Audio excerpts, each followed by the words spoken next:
Hi guys, welcome to Eden Aquatics. So guys, இன்னைக்கு நம்ம பார்க்க போற கண்டென்ட் என்னன்னு கேட்டிங்கன்னா, இந்த 1 feet tankல வைக்கிற மாதிரி டாப் 5 fishes தான் நான் கொண்டு வந்திருக்கேன். இந்த fishes-லாம் பார்த்தீங்கன்னா ரொம்ப சின்னதா வளரக்கூடிய ஃபிஷஸ்ங்க. இதெல்லாம் வந்து ஒரு நானோ ஃபிஷ்னே கூட சொல்லலாம். பிகாஸ் அது அந்த அளவுக்கு குட்டியா இருக்கும், கியூட்டா இருக்கும், அழகா இருக்கும். ஸோ அந்த டாப் 5 ஃபிஷஸ் தான் நம்ம பார்க்க போறோம். ஸோ நானோ டேங்க்கில் வந்து மீன் வளர்க்கணும்னு ஆசை இருக்குது. பெரிய இடம் இல்லை டேங்க் செட்டப் பண்ண, சின்ன டேங்க் தான் நான் செட்டப் பண்ண போகிறேன். அவங்களுக்குலாம் இந்த வீடியோ ரொம்ப யூஸ்ஃபுல்லாக இருக்கும். ஸோ வாங்க வீடியோக்குள்ளே போய் பார்த்துடலாம். ஸோ முதல்ல நம்ம பார்க்க போகிற மீன் என்னன்னு கேட்டிங்கன்னா பபிள் பீ கோபி. ஸோ கைஸ், இது வந்து ஒரு சூப்பரான ஒரு ஃபிஷ், சூப்பரான ஒரு பிஹேவியர் உள்ள ஒரு ஃபிஷ். ரொம்ப குட்டியாக தான் வளரும். கிட்டத்தட்ட 2 to 3 சென்டிமீட்டர் வரைக்கும் தான் கைஸ் வளரும். அந்த மீன் வந்து ரொம்ப குட்டியான மீன், ரொம்ப அழகான மீன். நீங்கள் வந்து அப்படியே டேங்க்கில் இந்த மீன் இருக்கும்போது நீங்கள் பார்த்து ரசிக்கலாம். ஆனால் அந்த மாதிரியான ஒரு மீன் இது. ஸோ கைஸ், இந்த கோபி ஃபிஷ்ஷெல்லாம் வந்து நம்ம இந்தியன் ரிவர் சிஸ்டமில் கூட பார்க்கலாம். ஸோ இதெல்லாம் வந்து ஒரு பிளாக்கிஷ் வாட்டர் ஃபிஷ். ஸோ அதனால் நீங்கள் கொஞ்சம் இந்த கடலோரத்தில் அட்டாச் ஆகியிருக்க ரிவர் சிஸ்டமில் நீங்கள் இந்த மீனை பார்க்கலாம். ஸோ இதெல்லாம் வந்து ரொம்ப குட்டியாக இருக்கிறதுனால இது வந்து ஷாலோ வாட்டர்ஸில் தான் இருக்கும். ஏன்னா இதுங்க வந்து டீப் வாட்டர்ஸ்லாம் இருந்தால் ரொம்ப டேஞ்சர். ஸோ அதனால் ஷாலோ வாட்டர்ஸில் தான் இருக்கும். ஷாலோ வாட்டர்ஸ்னால் ஒன்றும் இல்லை, க்ளீனாக கொஞ்சம் தண்ணியோட லெவல் அங்கே கம்மியாக இருக்கும். ஸோ அதை தான் நம்ம வந்து ஷாலோ வாட்டர்ஸ்னு சொல்கிறோம்.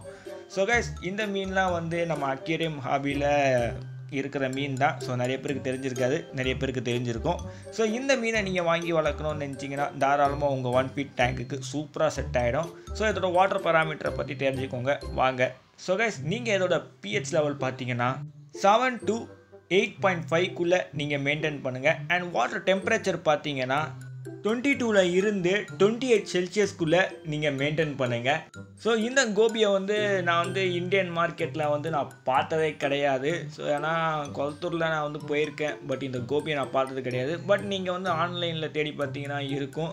பட் கேர்ஃபுல், நீங்கள் ஆன்லைனில் தேடும்போது ட்ரஸ்டட் பர்சன் கிட்ட தான் வாங்குறீங்கன்றதை கேர்ஃபுல்லாக பார்த்து வாங்குங்க. ஸோ வாங்க, இனி நம்ம அடுத்த மீனை பார்க்க போயிடலாம். ஸ்கார்லெட் பேடிஸ் இல்லாட்டி பேடிஸ். ஸோ வந்து இந்த பேடிஸ் ஃபிஷ்ஷு பார்த்தீங்கன்னா கிட்டத்தட்ட ஒரு சூப்பர் நானோ ஃபிஷ்ஷுன்னு சொல்லுவேன். செம்மையான ஒரு பிஹேவியர் உள்ள ஒரு ஃபிஷ். எப்படி கோபிக்கு ஒரு தனி ஒரு பிஹேவியர் இருக்கோ, ஸோ அதே மாதிரி இதுங்களுக்கும் ஒரு தனி ஒரு பிஹேவியர் இருக்குது. ஸோ கைஸ், இந்த மீன்லாம் பார்த்தீங்கன்னா கிட்டத்தட்ட 1.5 சென்டிமீட்டரில் இருந்து 2 சென்டிமீட்டர் வரைக்கும் தான் வளரும். ஸோ இந்த ஃபிஷ்ஷஸ்லாம் பார்த்தீங்கன்னா நான் கொளத்தூர் மார்க்கெட்டுக்கு போகும்போது நான் வந்து கொஞ்சம் அடிக்கடிக்கு பார்க்குறது உண்டு. மோஸ்ட்டாக பார்த்தீங்கன்னா க்ரீன் அக்வாவில் பார்த்துருக்கேன். ஸோ நான் வந்து வாங்கணும்னு ரொம்ப ஆசைப்பட்ட ஒரு மீனுன்னு கேட்டிங்கன்னா இதுதான். எப்போல்லாம் இந்த மீனை நான் பார்க்கும்போது கடையில் வாங்கிடணும் அப்படின்னு நான் நினைப்பேன். பட்டு என்ன பண்ணுறது, இதுக்கான தண்ணி என்னால் கரெக்டாக கொடுக்க முடியாது. ஸோ அந்த ஒரு விஷயத்தினாலே நான் அதை வாங்க மாட்டேன்.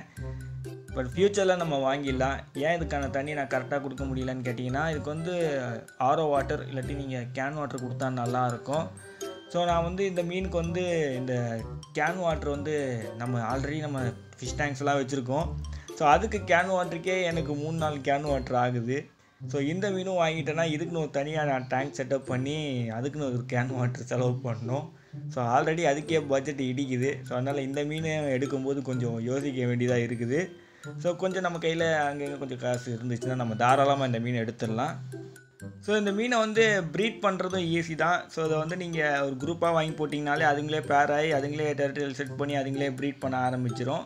ஸோ ஒரு சூப்பரான ஒரு நானோ ஃபிஷ். ஸோ கைஸ், இதே நீங்கள் தாராளமாக உங்கள் 1 feet டேங்க்கில் வச்சு வளர்க்கலாம். ஸோ இதோட வாட்டர் பேராமீட்டர்ஸை பற்றி நான் சொல்லிடுறேன் வாங்க. முதல்ல நம்ம இதோட pH லெவலை பார்த்துடலாம். 6.5ல் இருந்து 7.5க்குள்ளே நீங்கள் இந்த வாட்டர் pH லெவலை மெயின்டைன் பண்ணுங்கள். அண்ட் வாட்டர் டெம்பரேச்சர் பார்த்தீங்கன்னா 20 to 26 செல்சியஸ்க்குள்ளே மெயின்டைன் பண்ணுங்கள். அது கரெக்டாக இருக்கும். ஸோ கைஸ், இந்த மீனை நீங்கள் ஆல்ரெடி வளர்த்துனவங்க யாரோ இருக்கீங்கன்னா சொல்லுங்கள். ஸோ நான் தெரிஞ்சுக்கிறேன். ஸோ ஒரு செம்மையான ஒரு ஃபிஷ். ஸோ கைஸ், வாங்க அடுத்த மீனுக்கு போயிடலாம். இப்போ நம்ம பார்க்குறது பிளாக் ஸ்ட்ரிம்ப். ஸோ கைஸ், இது வந்து என்ன ப்ரோ மீன் சொன்னீங்க பட் பூச்சியை காட்டுறீங்க அப்படின்னு நிறைய பேருக்கு தோணலாம். ஸோ ஸ்ட்ரிம்பும் வந்து ஒரு மீன் வகையை சேர்க்க முடியாது, பட் ஒரு கஸ்டேஷியன்ஸ் வகை. கஸ்டேஷியன்னா என்னான்னு கேட்டிங்கன்னா ஒன்றும் இல்லை, நண்டு, எறா அதுங்களை தான் நம்ம கஸ்டேஷியன் சொல்கிறோம். ஸோ கைஸ், இதை வந்து நீங்கள் வந்து உங்கள் டேங்க்கில் போடலாம். ஏன் நான் இந்த பிளாக் ஸ்ட்ரிம்பர் மெயினாக ரெக்கமெண்ட் பண்ணுறேன்னு கேட்டிங்கன்னா, நிறைய பேர் சொல்லுவாங்க ரெட் ஸ்ட்ரிம்பை வாங்கி போடுங்க அப்படின்னு சொல்லுவாங்க. ரெட் ஸ்ட்ரிம்ப் பார்த்தீங்கன்னாலே அது வந்து ஒரு ஹார்டி வெரைட்டி தான். பட் அதோட வாட்டர் டெம்பரேச்சர் பார்த்தீங்கன்னா அந்தளவுக்கு கிடையாது. ஸோ வந்து நீங்கள் வாட்டர் டெம்பரேச்சர் ரெட் ஸ்ட்ரிம்க்கு மெயின்டைன் பண்ணுறீங்கன்னா 18 to 23 செல்சியஸ்க்குள்ளே நீங்கள் மெயின்டைன் பண்ணுற மாதிரி இருக்கும் ரெட் ஸ்ட்ரிம்ப்புக்கெல்லாம் வாட்டர் டெம்பரேச்சர். ஸோ நீங்கள் வந்து இதே பிளாக் ஸ்ட்ரிம்ப் நீங்கள் வாங்கிட்டீங்க, அதே pH லெவல் தான் ரெண்டுத்துக்கும், பட் அந்த வாட்டர் டெம்பரேச்சர் வந்து வேறு. இந்த பிளாக் ஸ்ட்ரிம் வாட்டர் டெம்பரேச்சர் பார்த்தீங்கன்னா 18 to 26 செல்சியஸ் வரைக்கும் தாங்கக்கூடியது.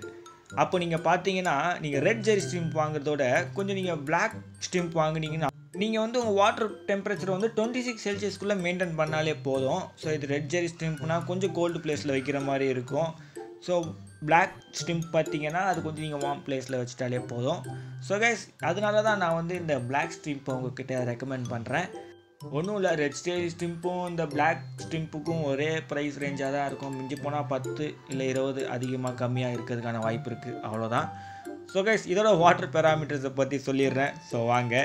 ஸோ கைஸ் இந்த பிளாக் ஜெரி ஸ்ட்ரிம்போட டெம்பரேச்சரை பற்றி ஆல்ரெடி சொல்லிட்டேன், பட் நான் திருப்பி சொல்லிக்கிறேன். நீங்கள் வந்து 18 செல்சியஸில் இருந்து 26 செல்சியஸ்க்குள்ளே மெயின்டைன் பண்ணுங்கள். அதுவே pH லெவல் பார்த்தீங்கன்னா 6.5 இருந்து 8க்குள்ளே மெயின்டைன் பண்ணுங்கள். ஸோ ஸ்ட்ரிம்பை பொறுத்த வரைக்கும் கொஞ்சம் நீங்கள் மெயின்டெனன்ஸ் நல்லா கொடுக்கணும். கொஞ்சம் வாட்டரில் ஏதாவது ஒரு பூம் ஆயிடுச்சுன்னா, pHஓ இல்லை வாட்டர் டெம்பரேச்சரோ இல்லை அமோனியாவோ ஏதாவது ஒன்று பூம் ஆயிடுச்சுன்னா ஸ்ட்ரிம்பெல்லாம் நீங்கள் இறந்துருவீங்க. ஸோ அதனால் நீங்கள் வந்து கொஞ்சம் ஸ்ட்ரிம்பை கொஞ்சம் பொறுமையாக தண்ணியோட அக்ளிமேட் பண்ணி பொறுமையாக அதை டேங்க்குள்ளே ரிலீஸ் பண்ணுங்கள். ஸோ 1 feet டேங்க்கில் வைக்கலாமா ப்ரோ அப்படின்னு கேட்டிங்கன்னா தாராளமாக வைக்கலாம், எந்த விதமான பிரச்சனையும் கிடையாது. மெயினாக பிளான்ஸ் இருக்கட்டும். ஸோ நீங்கள் வந்து நார்மலாக ஒரு டேங்க் செட் பண்ணுறீங்க அப்படின்னா வெறும் நார்மலாக டேங்க் செட் பண்ணாதீங்க. கொஞ்சம் அதில் வந்து ஃபாக்ஸ் டைப் பிளான்ட் இல்லாட்டி அந்த மாதிரி லோ டெக் பிளான்ஸ் எல்லாம் இருக்குது, அதெல்லாம் ஆட் பண்ணிக்கோங்க. இன்னும் உங்கள் டேங்க் பார்க்க ஒரு லுக்காக இருக்கும். ஸோ அதனால தான் நான் சொல்கிறேன். இந்த ஸ்டிம்பு நீங்கள் அதில் ஆட் பண்ணுற மூலிமா அந்த ஸ்டிம்ப் வந்து அதில் இருக்க ஆல்கே சாப்பிட்டு வளரும். ஸோ நீங்கள் எக்ஸ்ட்ரா ஸ்டிம்புக்கும் ஃபுட்டும் போடலாம். ஸோ வாங்க இனி நம்ம அடுத்த மீனை பார்க்க போயிடலாம். இப்போ நம்ம பார்க்க போகிறது பீக் பஃபர் ஃபிஷ். ஸோ இந்த பஃபர் ஃபிஷ்லாம் வாங்கி வளர்க்கணும் இதெல்லாம் ரொம்ப ஆசை இருக்கிறவங்க இந்த மீனை வாங்கி வளர்க்கலாம். ஏன்னா மோஸ்ட்டாக இந்த பஃபர் ஃபிஷ்லாம் பார்த்திங்கன்னா ரொம்ப பெருசாக இருக்கும். ஸோ அதெல்லாம் வாங்கி வளர்த்தா கொஞ்சம் பெரிய டேங்க் கொடுக்குற மாதிரி இருக்கும் போது யோசிப்பாங்க. ஸோ அதனால் நீங்கள் வந்து இந்த பீக் பஃபர் ஃபிஷ்ஷை சூஸ் பண்ணலாம். ஏன்னா இந்த பஃபர் ஃபிஷ்லாம் பார்த்தீங்கன்னா 2 to 3 சென்டிமீட்டர் வரைக்கும் தான் வளரும். ஸோ டேங்கில் இருக்கும்போது பார்த்தீங்கன்னா 1.5 சென்டிமீட்டர்னு வச்சுப்போம். ஸோ இப்போ இருக்க சொல்ல சென்டிமீட்டர் எல்லாம் பார்த்தீங்கன்னா வைல்டில் இருக்கும்போது மீன்களோட சென்டிமீட்டர் அளவு தான். ஸோ டேங்கில் இருக்கும்போது அது கொஞ்சம் டிஃப்ரெண்ட் ஆகிறதுக்கான வாய்ப்பு இருக்குது. ஸோ ஓகே கைஸ், இப்போ பார்த்தீங்கன்னா இந்த பீக் பஃபர் ஃபிஷ்ஷில் வந்தீங்கன்னா இந்த அக்ரேஷன் இருக்கும். ஸோ இந்த அக்ரேஷன் இருக்குன்றதுக்காக இதை அவாய்ட் பண்ணாதீங்க. ஒரு நல்ல சூப்பரான ஒரு மீன். நீங்கள் இது அக்ரேஷன் வந்து ஈஸியாக கண்ட்ரோல் பண்ணிக்கலாம். ஒன்றும் இல்லை, சிக்லெட்டுக்கு என்ன பண்ணுவீங்களோ அதே தான் இதுக்கும் பண்ண போகிறீங்க. நிறைய ஹைடிங் பிளேஸை கொடுக்க போகிறீங்க. அது என்ன பண்ணலான்னா நீங்கள் கொஞ்சம் டேங்க்கில் கொஞ்சம் பிளான்ஸ் எல்லாம் ஆட் பண்ணுறது, ட்ரிஃப்ட் வுட்டு, ஸோ இந்த மாதிரிலாம் வைக்கிறதுக்கு மூலியமாக கொஞ்சம் நீங்கள் இதுக்கான ஹைடிங் பிளேஸை கொடுக்கலாம். நீங்கள் கம்யூனிட்டி டேங்க்கில் வைக்கிறீங்கன்னா, ஸோ நீங்கள் வந்து நார்மலாக ஒரு டேங்க் வைக்கிறீங்கன்னா நீங்கள் வெறும் இந்த பஃப் ஃபிஷ் மட்டும் போட்டு வச்சுக்கலாம். ஸோ அப்போ வந்து இதுக்கு வந்து ஓரளவுக்கு அக்ரெஷன் காட்டினாலும் அதுக்குள்ளே அட்டாக் பண்ணிக்கும், பட் ரொம்ப இருக்காது. ஸோ வந்து பார்த்திங்கன்னா ஒரு செமி அக்ரெசிவ்னு சொல்லிக்கலாம். ஸோ கைஸ் நீங்கள் வந்து கம்யூனிட்டி டேங்கில் வைக்கும்போது கொஞ்சம் நிறைய ஹைடிங் பிளேஸ் கொடுங்க. அப்போ தான் இது வந்து மற்ற ஃபிஷ்ஷை அட்டாக் பண்ணாது. ஸோ கைஸ் இதோட வாட்டர் பேராமீட்டர்ஸை பற்றி தெரிஞ்சுக்கலாம் வாங்க. முதல்ல pH லெவல் பார்த்தீங்கன்னா 6.5 இருந்து 7.5க்குள்ளே மெயின்டைன் பண்ணுங்கள். அண்ட் வாட்டர் டெம்பரேச்சர் பார்த்தீங்கன்னா 23 செல்சியஸில் இருந்து 28 செல்சியஸ்க்குள்ளே மெயின்டைன் பண்ணுங்கள். ஸோ கைஸ் உங்கள் டேங்க்கில் வந்து இந்த ஸ்னெயில் தொல்லை அப்படிலாம் இருக்குதுன்னு வச்சுக்கோங்களேன், நீங்கள் இந்த பஃபர் ஃபிஷ்ஷை வாங்கி விட்டுக்கோங்க. தாராளமாக அவனுங்க வந்து கொஞ்சம் கொஞ்சமாக உங்கள் ஸ்னெயிலில் பிடிச்சி சாப்பிட்டு காலி பண்ணுறவாங்க. ஸோ கைஸ் ரொம்ப க்யூட்டான ஒரு ஃபிஷ். ஸோ இதை பற்றி நம்ம ஆல்ரெடி ஒரு வீடியோ போட்டிருக்கோம், மறக்காம நம்ம சேனலை சர்ச் பண்ணி செக் பண்ணி பார்த்துக்கோங்க. ஸோ ஓகே கைஸ் வாங்க நீ அடுத்த மீனை பார்க்க போயிடலாம். ஸோ கைஸ் இப்போ நம்ம பார்க்க போகிறது ராக்கெட் க்ளவுன் கில்லி ஃபிஷ். ஸோ கைஸ் ரொம்ப ஒரு அற்புதமான ஒரு கில்லி ஃபிஷ் வகைன்னு சொல்லலாம். எனக்குன்னா இந்த பர்சனலாக இந்த ராக்கெட் க்ளவுன் கில்லி ஃபிஷ் வந்து எனக்கு ரொம்ப பிடிக்கும்.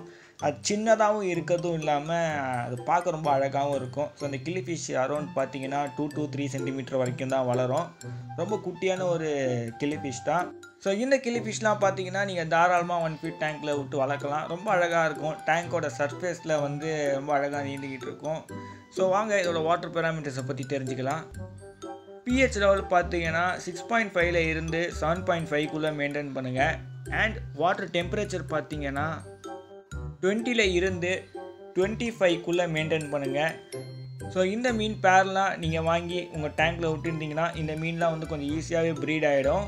ஸோ கைஸ் நீங்கள் வந்து இந்த கில்லி ஃபிஷ் இப்போ பார்த்து இந்த ஸ்கார்லெட் பேடிஸ் இதெல்லாம் பார்த்தீங்கன்னா ஈஸியாக ப்ரீட் பண்ணிடலாம். அது மட்டும் இல்லை இந்த பிளாக் ஸ்ட்ரிப்பு கூட ஈஸியாக ப்ரீட் பண்ணிடலாம்.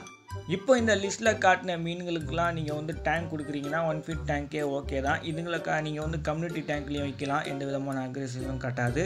ஒரு பீஸ்ஃபுல்லான ஒரு ஃபிஷ் தான். ஸோ கைஸ் நீங்கள் வந்து இந்த மீன் வந்து 1 ஃபீட் டேங்க்கில் வைக்கிறீங்கன்னா பிளான்ட்ஸ் ஆட் பண்ணுங்கள்.